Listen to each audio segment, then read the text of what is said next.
Welcome to my channel ask with the world. Today recipe గోధుమ పిండితో బోండా. ఒక bowl లోకి 2 కప్పుల గోధుమ పిండి యాడ్ చేసుకోవాలి.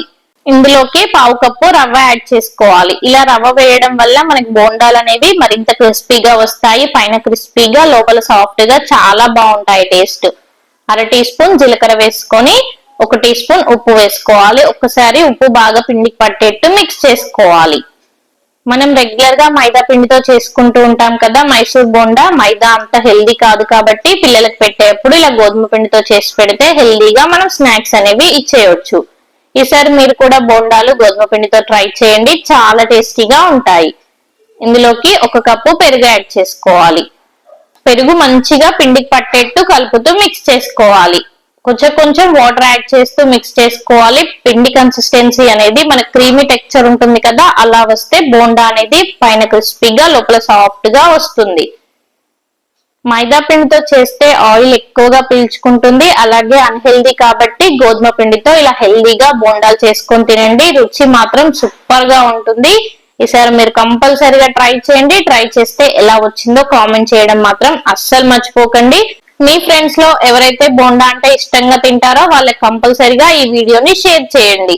పిండి అనేది మంచిగా కలుపుకోవాలి. ఎక్కడ కూడా పొడి పిండి ఉండకూడదు. కొంచెం వాటర్ యాడ్ చేసుకుంటూ ఇలా పిండిని కలుపుకొని ఒక 10 మినిట్స్ పక్కన పెట్టుకోవాలి. ఇన్స్టెంట్ గా మనం బ్రేక్ఫాస్ట్ కావాలి అనుకుంటే ఇలా గోధుమ పిండితో బోండా అనేది ట్రై చేయొచ్చు. దీన్ని మనం ముందు కలిపి పెట్టుకోవాల్సిన పని లేదు, అప్పటికప్పుడు కలుపుకొని చేసేసుకోవచ్చు. ఇలా కొంచెం వాటర్ మనకి ఎంత సరిపోతాయో అంత వేసుకుంటూ కలుపుకోవాలి. ఒకేసారి వాటర్ వేసుకోకూడదు, నెమ్మదిగా వేసుకుంటూ కలుపుకోవాలి. లేదంటే పిండి అనేది లంప్స్ లాగా ఫామ్ అవుతుంది. బోండా తిన్నప్పుడు మధ్యలో పిండిగా వస్తుంది. అలా రాకుండా ఉండాలంటే ఇలా కొంచెం వాటర్ వేసుకుంటూ నెమ్మదిగా మిక్స్ చేసుకోవాలి. ఈ బోండాలు మనం వట్టి అయినా తినేయొచ్చు, లేదంటే కేచప్ తో అయినా తినొచ్చు. పల్లి చట్నీతో అయితే చాలా బాగుంటాయి. అది తెలిసిందే, అందరం పల్లి చట్నీతో తింటాం కదా, టమాటో చట్నీతో కూడా చాలా బాగుంటాయి. నేనైతే ఈ బోండాలోకి పల్లి చట్నీ ప్రిపేర్ చేశాను.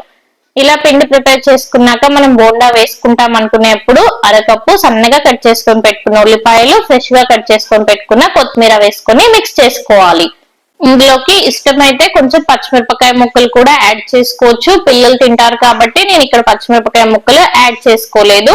పచ్చిమిరపకాయ ముక్కలు వేసుకుంటే చాలా బాగుంటాయి టేస్ట్. నార్మల్ గా వట్టి కూడా తినేయొచ్చు మనం చట్నీ లేకున్నా కూడా.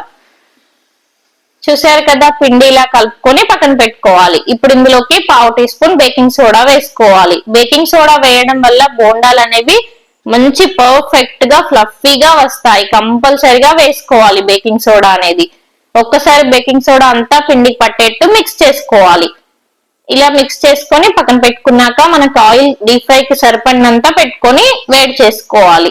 ఆయిల్ బాగా హీట్ గా ఉండకూడదు, మీడియం హీట్ గా ఉండాలి. అలా అయితే బోండా వేసినప్పుడు మంచి లోపల వరకు ఉడుకుతుంది, పైన క్రిస్పీగా లోపల ఫ్లఫీగా ఉంటుంది. చూసారు కదా, ఆయిల్ అనేది మరీ హీట్ గా లేదు, అలా అని మరీ చల్లగా ఉండకూడదు, గోరువెచ్చగా ఉండాలి. అలా అయితే బోండా అనేది ఇలా ఫ్లఫీగా వస్తుంది.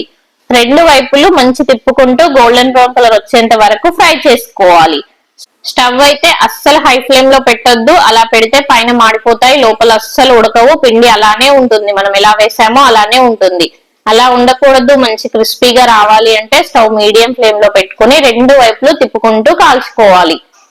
చూసారు కదా, మంచి కలర్ అనేవి చేంజ్ అయ్యాయి, మంచి గోల్డెన్ బ్రౌన్ కలర్ వచ్చాయి. ఇప్పుడు వీటిని తీసుకొని వేడిగా సర్వ్ చేసుకుంటే పిల్లలైనా పెద్దవాళ్ళైనా చాలా ఇష్టంగా తింటారు. ఇలా వేడిగా బోండాలు ఇస్తే ఎవరైనా వద్దంటారా? బోండాలంటే ఎవరికి ఇష్టం ఉండకుండా ఉంటాయి, ప్రతి ఒక్కరూ ఇష్టపడుతూనే ఉంటారు. మరి వీడియో నచ్చిందా? నచ్చితే కంపల్సరిగా ట్రై చేసి ఎలా వచ్చిందో కామెంట్ చేయడం అస్సలు మర్చిపోకండి. మీకు వీడియో నచ్చినట్టయితే మీ ఫ్రెండ్స్ కి షేర్ చేయండి. అలాగే మరిన్ని మంచి వంటకాల కోసం మన ఛానల్ సబ్స్క్రైబ్ చేసుకోండి. మీకు నెక్స్ట్ ఏ రెసిపీ కావాలో కంపల్సరిగా కామెంట్ చేయండి. Thank you for watching.